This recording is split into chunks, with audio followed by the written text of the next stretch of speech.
امام الانبیاء صلی اللہ علیہ وسلم نے فرمایا اربعۃ فی الجنت خیر من الجنہ، جنت میں 4 چیزیں ایسی ہیں جو جنت میں جنت سے بہتر ہیں۔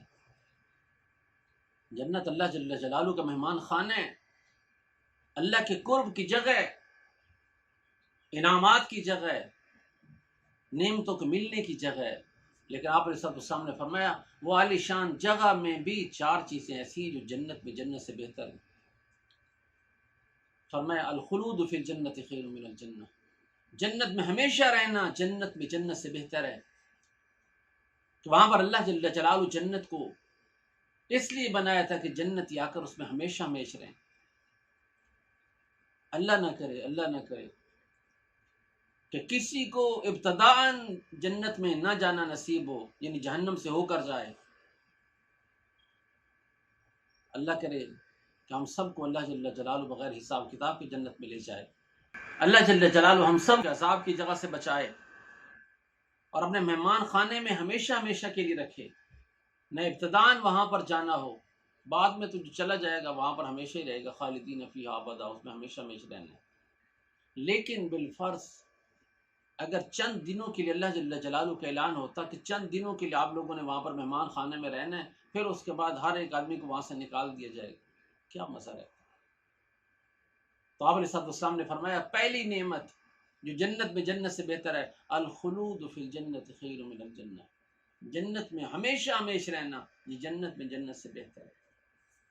دوسرا آپ علیہ السلام نے فرمایا خدمت الملائکۃ فی الجنت خیر من الجنہ، اللہ کی عالی شان مخلوق، ہر وقت عبادات میں مصروف رہنے والی مخلوقات، کو سجدے میں، کو رکوع میں، کو تسبیح میں، کو تحمید میں، کو کسی حال میں، اللہ جل جلالہ انسان کا وہاں پر جنت میں خادم بنائیں گے۔ امام الانبیاء صلی اللہ علیہ وسلم کی نظر سے دیکھیں نا کہ فرشتوں کی کیا شان تھی۔ جبریل امین علیہ السلام کے بارے میں آتا ہے کہ امام الانبیاء صلی اللہ علیہ وسلم سے جب آپ علیہ السلام کی ملاقات ہو جایا کرتی تھی، اذا لقیہ من جبریل، جب آپ علیہ السلام کی جبریل سے ملاقات ہوتی تھی، آپ علیہ السلام کے بارے میں آتا ہے کان اجود بالخیر من الریح المرسلہ، اللہ کے نبی سخاوت میں تیز ہوا کو بھی پیچھے چھوڑ جایا کرتے تھے۔ جبریل سے ملاقات پر، فرشتے سے ملاقات پر، وہاں پر اللہ جل جلالہ فرشتوں کو انسان کا خادم بنائیں گے۔ خدمت الملائکۃ فی الجنت خیر من الجنہ، کتنی بڑی شان ملے گی انسان کو۔ تو یہ نعمت جنت میں جنت سے بہتر ہے۔ تیسرا آپ علیہ السلام نے فرمایا وجوار الانبیاء فی الجنت خیر من الجنہ، کیا خوب نعمت ہے۔ فرمایا انبیاء کا پڑوس جنت میں جنت سے بہتر ہے۔ کبھی آدم علیہ السلام کے دسترخوان پر، کبھی ابراہیم علیہ السلام کے دسترخوان پر، کبھی موسیٰ علیہ السلام کے دسترخوان پر، کبھی خاتم النبیین امام الانبیاء صلی اللہ علیہ وسلم کے دسترخوان پر دعوتیں ہو رہی ہوں گی۔ ان کا پڑوس ملے گا، جو مقربین لوگ ہوں گے، جو ایسے اعمال کر کے گئے ہوں گے، ان کو پڑوس ملے گا۔ یہ جنت میں جنت سے بہتر ہے جس کو یہ نعمت نصیب ہو۔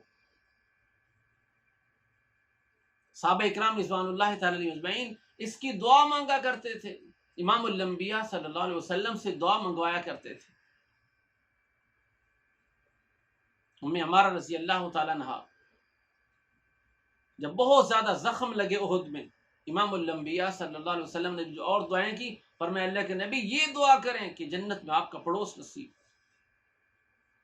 حضرت ربیعہ بن کعب رضی اللہ تعالیٰ کے بارے میں آتا ہے وہ ان درویش صحابہ میں سے جو صحابہ صفہ کے چبوترے پر بیٹھا کرتے تھے، لمحہ بھی ضائع نہیں کرتے تھے کہ کہیں کمانے کے لیے جائیں اور آپ علیہ السلام تشریف لائیں اور آپ علیہ السلام کی صحبت رہ جائے۔ اتنا آپ علیہ السلام سے پیار۔ فرماتے ہیں کنت ابیت علی باب النبی صلی اللہ علیہ وسلم، میں آپ علیہ السلام کے دروازے پر رات گزارا کرتا تھا۔ کنت بواب النبی صلی اللہ علیہ وسلم، میں آپ علیہ السلام کا دربان ہوا کرتا تھا۔ جب آپ علیہ السلام رات کو ضرورت ہوتی، آپ علیہ السلام کو وضو کا پانی پیش کرتا، مسواک پیش کرتا، جو ضرورت کی چیزیں ہوتی وہ آپ علیہ السلام کے سامنے پیش کیا کرتا تھا۔ امام الانبیاء صلی اللہ علیہ وسلم نے ایک دن راضی ہو کر فرمایا، ایسے خوشی میں فرمایا سل یا ربیہ، اے ربیہ مانگ کیا چاہیے۔ ان کے نزدیک کیونکہ جس چیز کی قیمت تھی، اتنی بڑی آفر تھی، جو مانگتے مل جاتا ہے. دنیا نہیں مانگی.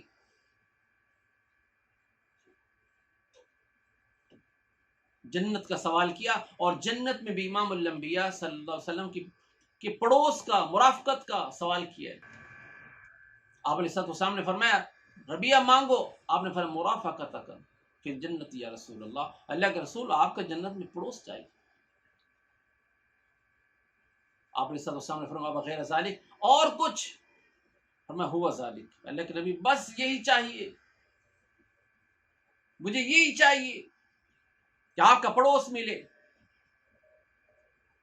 تو اس وجہ سے میرے بھائیو، امام الانبیاء صلی اللہ علیہ وسلم کا پڑوس ملے، انبیاء کا پڑوس ملے، ان کے دسترخوانوں پر کھانے نصیب ہوں، یہ بڑی سعادت کی بات ہے. یہ جنت میں جنت سے بہتر نعمت ہے.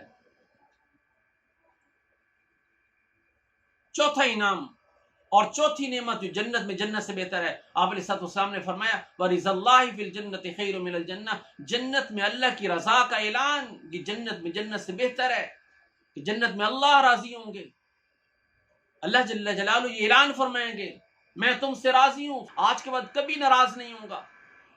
اس وجہ سے کہ یہاں پر کوئی عمل ہی ایسا نہیں ہوگا جو اللہ کو ناراض کرنے والا ہوگا، اور تم نے زندگی ایسے گزاری ہے کہ مجھے راضی کر دی ہے. اس وجہ سے آج تم یہاں پر آ گئے ہو میرے مہمان خانے کے اندر، آج کے بعد میں تم سے ناراض نہیں ہوں گا. فرمایا کہ یہ چوتھی نعمت وہ ہے جو جنت میں جنت سے بہتر ہے.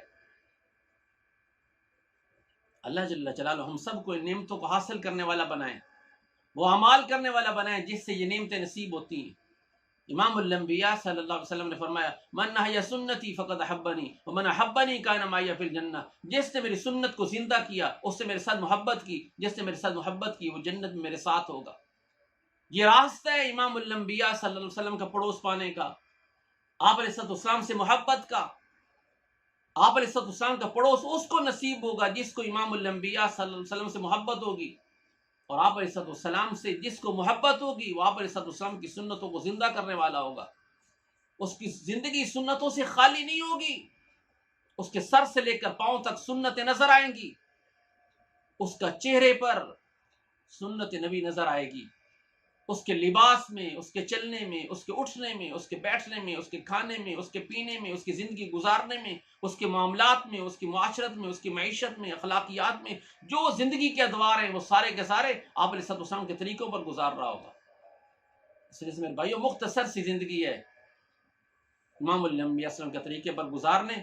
اللہ جل جلالہ دنیا بھی اچھی کر دیں گے، آخرت بھی اچھی کر دیں گے. اللہ جل جلالہ مجھے اور آپ کو ان نعمتوں کو حصول کے لیے، اللہ کو راضی کرنے کے لیے امام الانبیاء صلی اللہ علیہ وسلم کی تابعداری نصیب فرمائے.